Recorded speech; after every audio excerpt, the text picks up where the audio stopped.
Ги гледате вестите на Сител. Во студиото со вас Иван Кузмановски. Добар ден, ви благодарам што сте со нас. Ова се настаните кои го одбележаа денот. Управителот на Пулс ја загуби битката, почина во болницата во Литванија. Тројца од повредените во Кочани се уште во критична состојба. Младите го креваат гласот против корумпираниот систем. 4 сата седи тука, ништо не правите. Пиши му казна пиши му. Реакцијата донесе казна за возачот и постапка во внатрешна контрола за полицискиот службеник.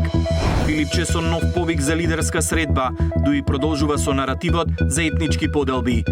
Кина со контратарифи за САД, македонската економија ја очекуваат индиректни последици. Генералниот секретар Руте уверува дека потегот на Трамп не го крши договорот на НАТО. Овие вести во живо со последните информации за состојбата на повредените од Кочани. Останете со нас.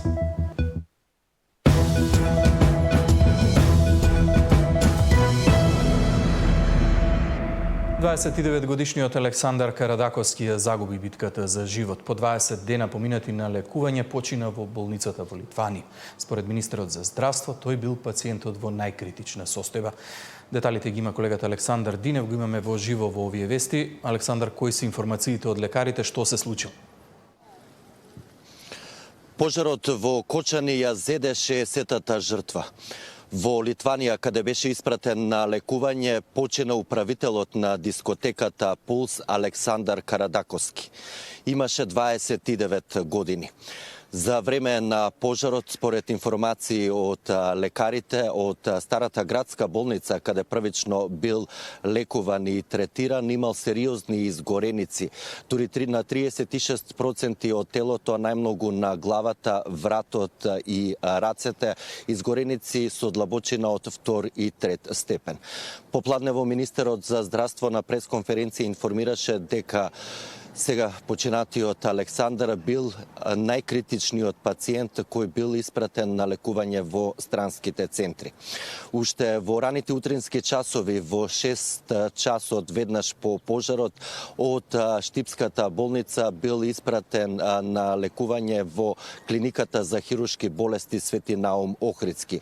Како што рече на пресконференцијата директорот на клиниката, попладнето дошло до влошување на состојбата кај Александар и морало да биде приклучен на апарати за дишење. Меѓутоа, состојбата и понатаму не се подобрувала и на 17 март, ден по хоспитализацијата во старата градска болница, со медицински авион бил префрлен на лекување во Литванскиот центар.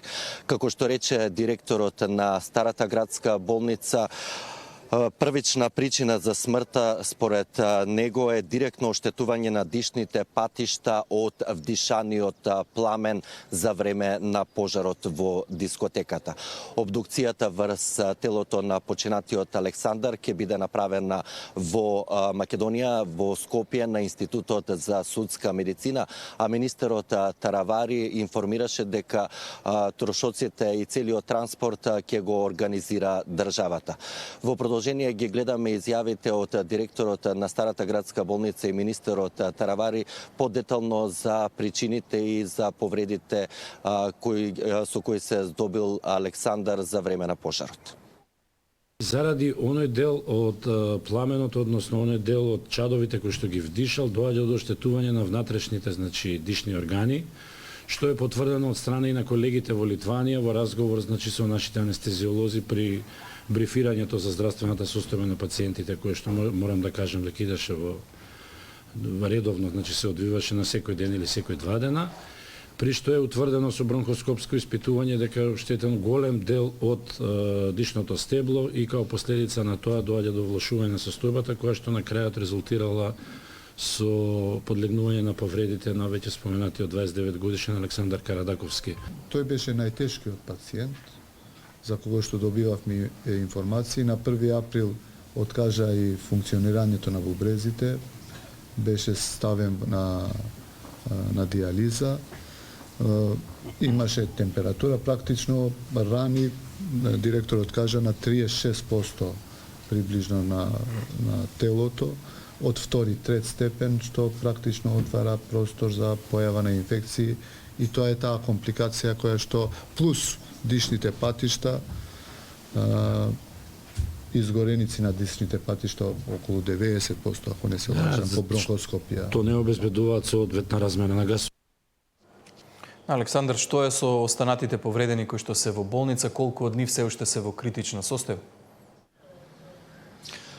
Тројца од потешко повредените во пожарот во дискотеката во Кочани се уште се во критична и многу тешка состојба, како што попладнево рече министерот за здравство Таравари. Тие остануваат и понатаму во центрите каде се примени на интензивно лекување. Меѓутоа, министерот информираше дека денеска во текот на денот во подобрена состојба 6 од повредените, и тоа 2 од Бугарија, 2 од Унгарија и 2 од Шпанија, ќе бидат вратени за понатамошен третман во Македонија, со што во странските медицински центри кои ни излегува во пресрети ги примија тешко повредените во пожарот. На болничко лекување остануваат уште 69 пациенти. Во македонските болници и клиники викендот и понатаму на медицински третман остануваат 9 пациенти. Го гледаме Таравари за состојбата на критично повредените.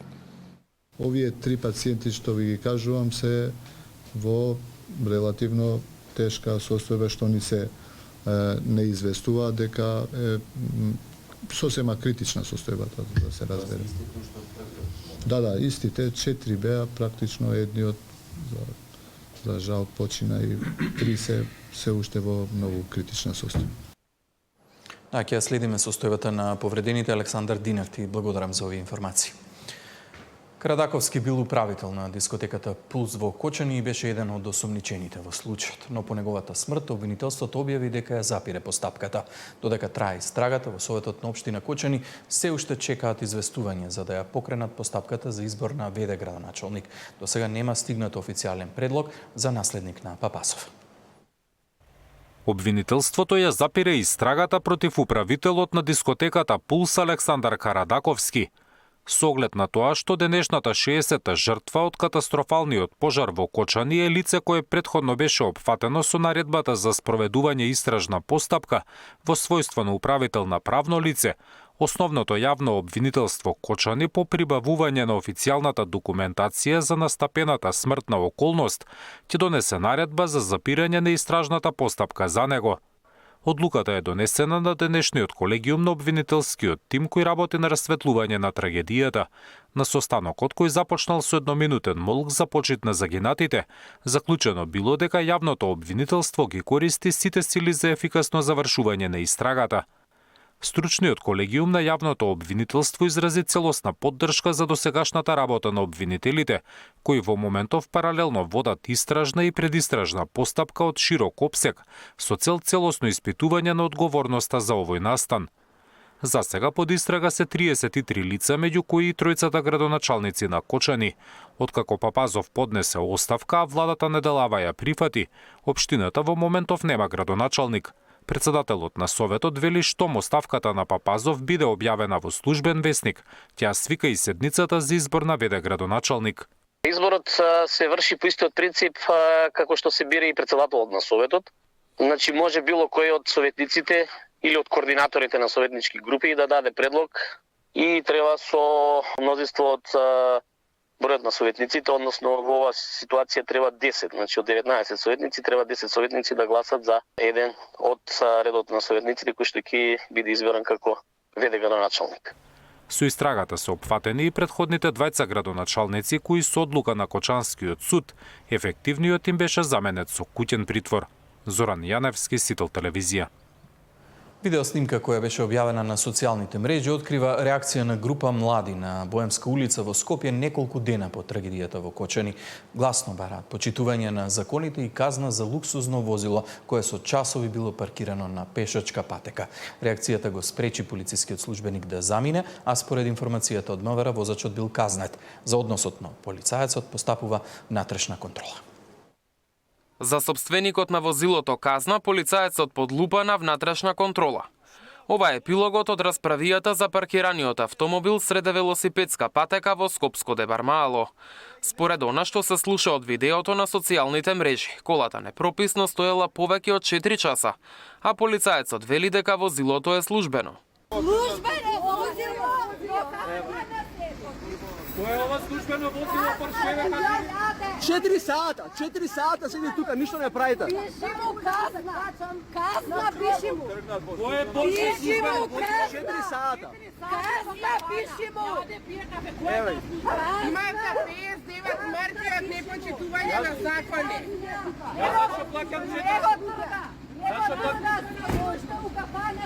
Зашо плаќам 400 денара е за паркирање? Која е таа службена должност? По неколку минути автомобилот сепак беше отстранет. Систем. Возилото е подигнато од страна на ПОЦ, а од страна на СВР Скопје преземени се мерки по член 63, став 6 од Закон за безбедност на сообраќајот на патиштата и на возачот на возилото СК. Издаден му е платен налог.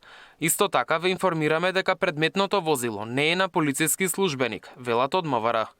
Според законот, казната изнесува 45 евра. Градоначалникот на Центар објаснува дека пајак службата постапува по налог на полициски службеник. Отстранувањето на непрописно паркираните возила е по налог на службено овластено лице. Во случајов, нашите вработени воопшто не го стопираат кревањето, туку едноставно чекаат налог од страна на службеното лице полицаец.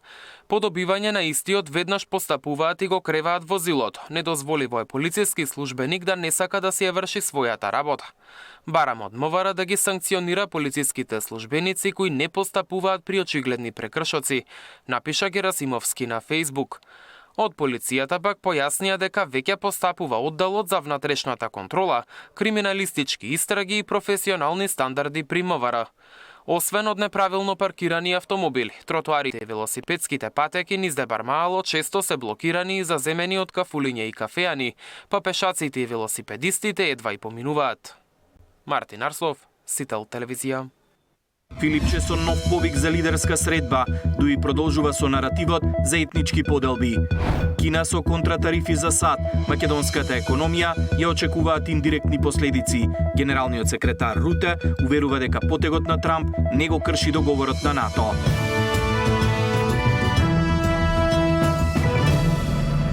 Лидерот на СДСМ со нов повик за лидерска средба, откако Сумицковски испратија порака дека е време за демонстрација на единство во процесот на реформи, стигна реакција од албанскиот блок, дуи повторно обвинува за етнички поделби.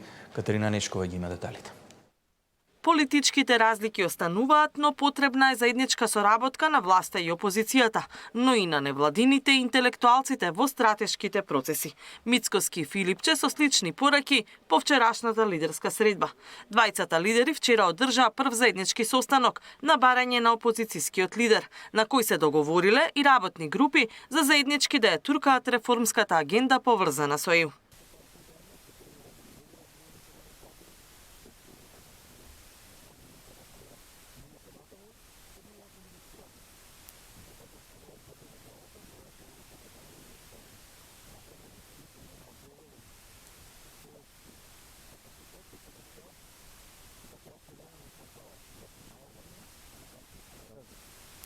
Ако станува збор за државата, мора да седиме сите заедно и ги решаваме проблемите. Никој нема доволен човечки капацитет и потенцијал за кратко време нешто да сработи. Ние сме мала земја и во таа смисла мораме да се обединиме за најважните прашања. Ние ќе идентификуваме експерти од тие области и ќе ги понудиме на министерствата во рамките на процесот на изработка на законите и после тоа можеме да продолжиме и во делот на Националниот совет за евроинтеграција за дополнителна дебата со експертски групи во делот на граѓанскиот сектор. Мицкоски синоќа по лидерската средба испрати порака дека ја прифатил средбата со лидерот на СДСМ, бидејќи побарал инклузивност во процесот на реформите. Кон граѓаните треба да ја рефлектираме пораката на обединување на единство, посебно околу клучните прашања. А во услови на траут да покажеме дека политичарите не се оние кои на дневна основа комуницираат со ниски страсти, рече Мицкоски. Од опозицијската ДУИ пак Лутина, Мицкоски и Филипче дека го избрале тета-тет моделот за лидерска средба. Интегративците на Ахмети сметаат дека состанокот бил моноетнички, но и дека криел општествен договор за политичка заштита од одговорност за Кочани. Дали оваа иницијатива представува почеток на пост-охридско прекројување на уставниот модел на Северна Македонија? Зошто на средбата не беше присутен ниту еден представник од албанската заедница, ниту од позиција, ниту од опозиција, ако навистина се разговара за иднината на државниот поредок? Дали во оваа рамка се разгледува и меѓусебната заштита од политичка и правна одговорност, еден вид неформален пак за неказнивост, за трагедијата во Кочани наспроти трагедијата со модуларната болница во Тетово, пишуваат од ДУИ. Филипче денеска ја демонтираше моноетничноста на средбата и ги повика сите партии да се вклучат на идни лидерски средби. И Мицкоски синоќ ја испрати порака дека е отворен за средби со сите политички партии, доколку сакаат да помогнат, а појдовна точка се македонските државни интереси. Катерина Нешкова, Сител телевизија.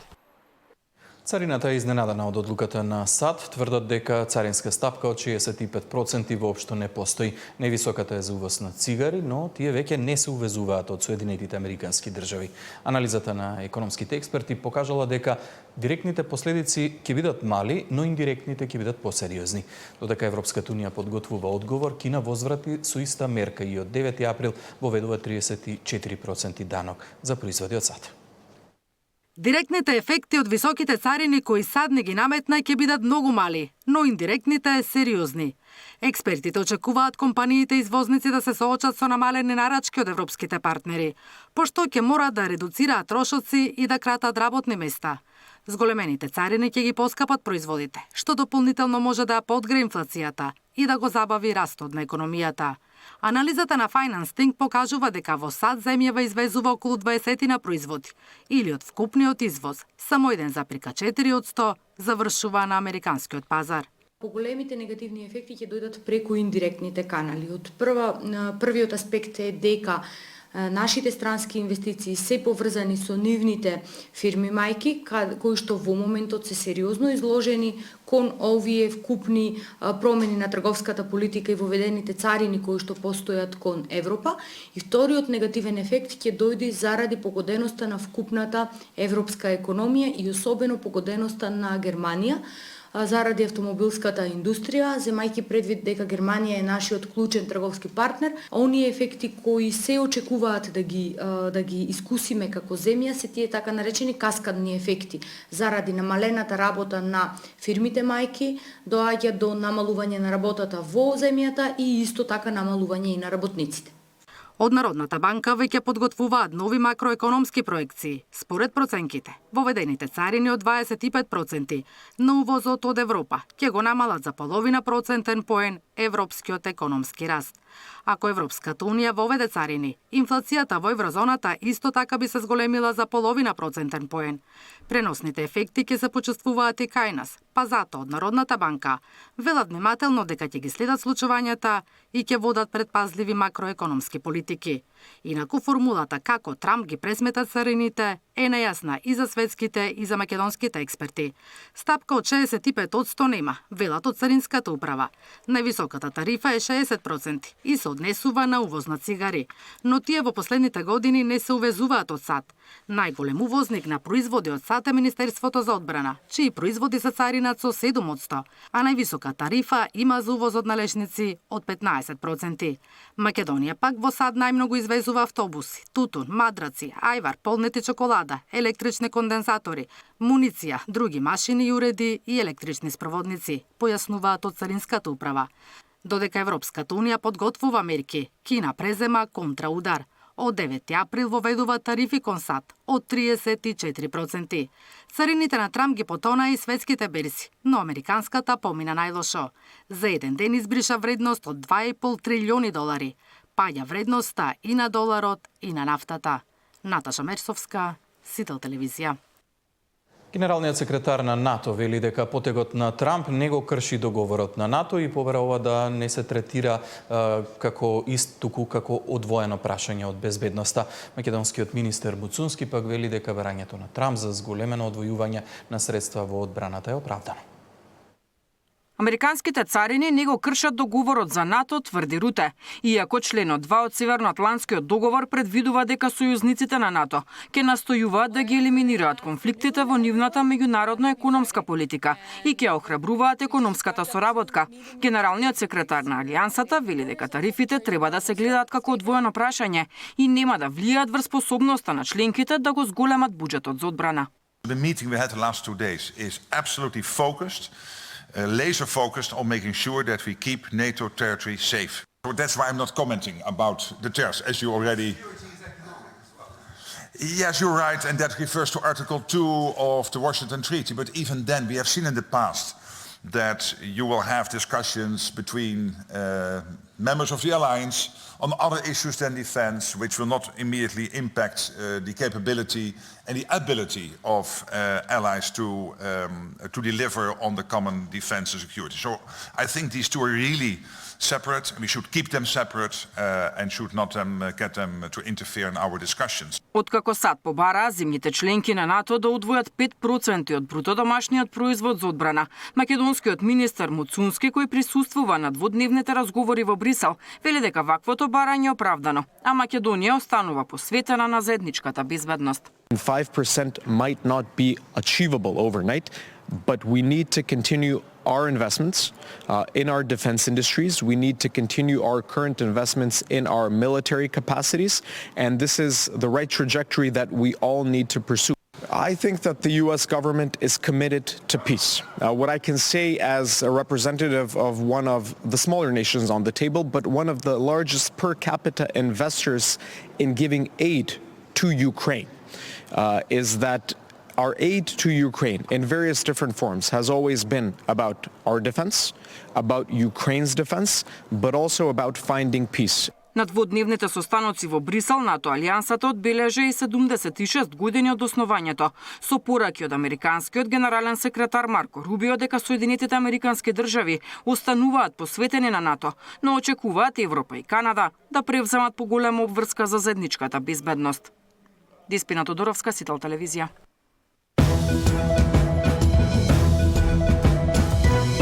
Има ли потреба од лидерска средба? Како функционира владината коалиција? Оправдани ли се критиките на Милошовски за Филков и дали тоа беше само лош ден? Почнаа ли подготовките за локални избори и преговорите за поддршка? Во тема на денот со лидерот на ЗНАМ Максим Димитриевски.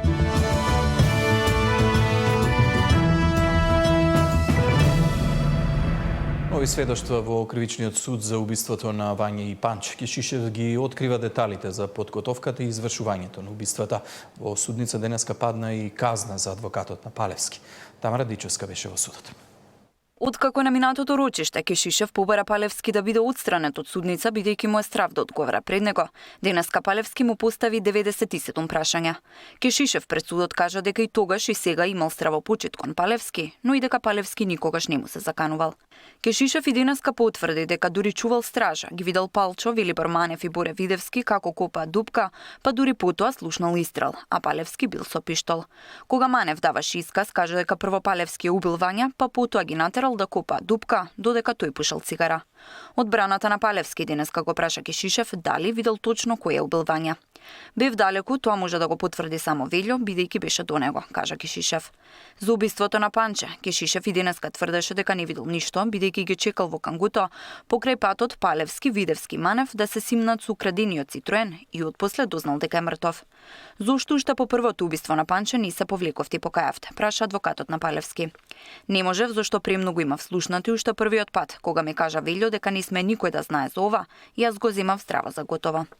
Одбраната на Палевски вели дека изјавите на Кишишев и Манев се контрадикторни, а според адвокатот на Кишишев, тој кажува тоа што го видел. Страна вика бев на лице место, од друга страна на 20 метри не видел. Видели дека пукаше Палевски не, а во исказот тврди дека Палевски пукал. Го видел само со пиштол. Различно е некој да го видиш со пиштол и различно е да тврдиш дека некој пукал. Двајцата, и тогаш кажав и сега кажувам, дека по моје лично мислење се монтирани и ме кажано она што треба да го зборуваат. Повеќе пати посочи дека истиот нема видено кој пука, туку само има видено како Лупчо Палевски го држи пиштолот на лице место кај што е убиено девојчето Вања. Така да непотребно се инсинуира дека истиот има нелогичности во своите изјави и во обвинителството и во судот.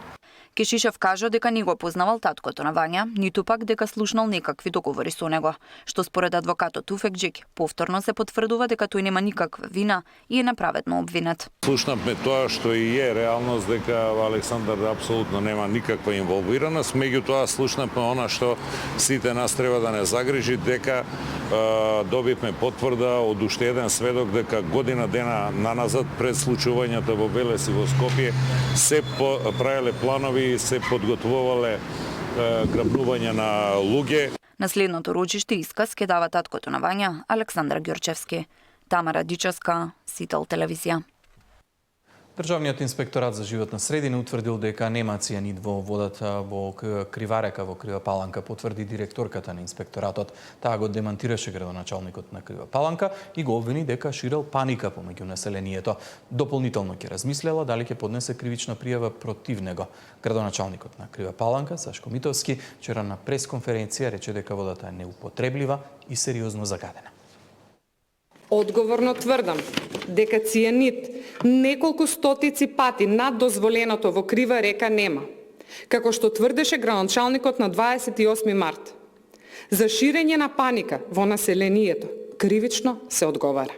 Дали ќе поднесам од моје лично име кривично до градоначалникот до сите кои ширеа шпекулации и ја минимизираа работата на инспекторатот, немам одлучено. Затоа ќе размислам подоцна, откако ќе го решиме овој случај. А кривична одговорност дали ќе има булмак, одговорно тврдам дека откако ќе го добиеме официјалното вештачење, затоа што ви реков дека екоцид не се докажува со една флаша вода, сите анализи ќе бидат доставени до обвинителството и нашите, и на мрена кој ги има направено, и на булмак, и на градоначалникот, и последниот суд ќе го дадат вештите лица. До нас, ако стигне дека има последици врз животната средина, никој нема да биде поштеден. Реагира од СДСМ и ја обвинија директорката на инспекторатот за непознавање на областа. Бела директорката тврдеше дека концентрацијата цијанид во Криварека е само 2 пати над дозволеното. Разликата помеѓу дозволеното ниво на цијанид и количеството колку што е регистрирано е разлика од 14 пати, а не 2. Во моментов водата на Криварека е 5-та класа, според концентрациите на олово, многу загадена и не смее да се употребува за ништо. Директорката Гиновска заедно со владата, предводена од Христијан Мицкоски, треба да одговорат како ќе ги обештетат сите земјоделци кои под течението на реките Тораница, Криварека, Пчиња и Вардар ги користат овие води за наводнување на земјоделското земјиште, пишува меѓу другото во реакцијата испратена од Социјалдемократскиот сојуз. Студентите бараат исполнување на ветувањата од националната стратегија и намалување на цената на билетите за автобуски превоз. Велат дека е поскапо да се патува со автобус низ државата, отколку со авион низ Европа. Поевтино е да летаме до Италија отколку да патуваме на релација Скопје-Струмица со повратна карта. Студентите се револтирани поради скапиот автобуски превоз. После короната линиите се изредчени, а билетите поскапи за 100%, покажува истражувањето на Комисијата за студентски стандард при УКИМ. Момент е и тоа што одредени градови немаат повратни карти, што навистина е жално што поскапи се картите од авионски билети до Венеција, Германија, не знам, Виена и слично. Како студентска организација ги препознаваме и поздравуваме напорите на владата и ресорното Министерство за транспорт и врски во делот на нискобуџетните авиокарти. Но апелираме итно да се отпочне со конкретни резултати кои ќе водат до видливо подобрување на меѓуградскиот превоз и негова достапност за сите. Студентското раководство побара од надлежните да си ја завршат обврската согласно Националната стратегија за млади за 2023 до 2027 година, во која има мерка за намалување цени на меѓуградскиот автобуски превоз за средношколци и студенти на територијата на целата држава и зголемување на редовноста на линиите. Стратегијата требало да ја спроведе Министерството за транспорт и врски, а реализацијата било предвидено да заврши во мај 2024 година. Требало да биде исполнета до 2024 година во мај, но се уште нема никаков резултат. Сметаме дека доколку се донесе некоја стратегија, тие мерки треба да бидат спроведени согласно рокот кој што е ставен таму. Од Министерството за транспорт за Сител велат дека во овој момент немале законска можност да интервенираат во цената. Вчера имале средба со студентите на која се разговарало и за субвенционирање на билетите за воз. Сакаме да потенцираме дека Министерството за транспорт во овој момент нема законска можност да интервенира во цената, со оглед дека тоа е пазарна категорија која ја утврдуваат самите превозници, посочуваат од транспорт. Студентите алармираат дека Македонска Каменица, Делчево, Демирхисар и Крушево воопшто немаат пристап до меѓуградски превоз. Нивните колеги од овие градови воопшто немаат автобус со кој ќе може да патуваат и да се вратат во градот каде што студираат. Лескова Габриела, Сител телевизија. Во тема на денот вечерва за односите во владината коалиција и актуелните политички случувања разговарам со лидерот на Знам Максим Димитриевски. До 19 часот останете со Сител. Пријатно.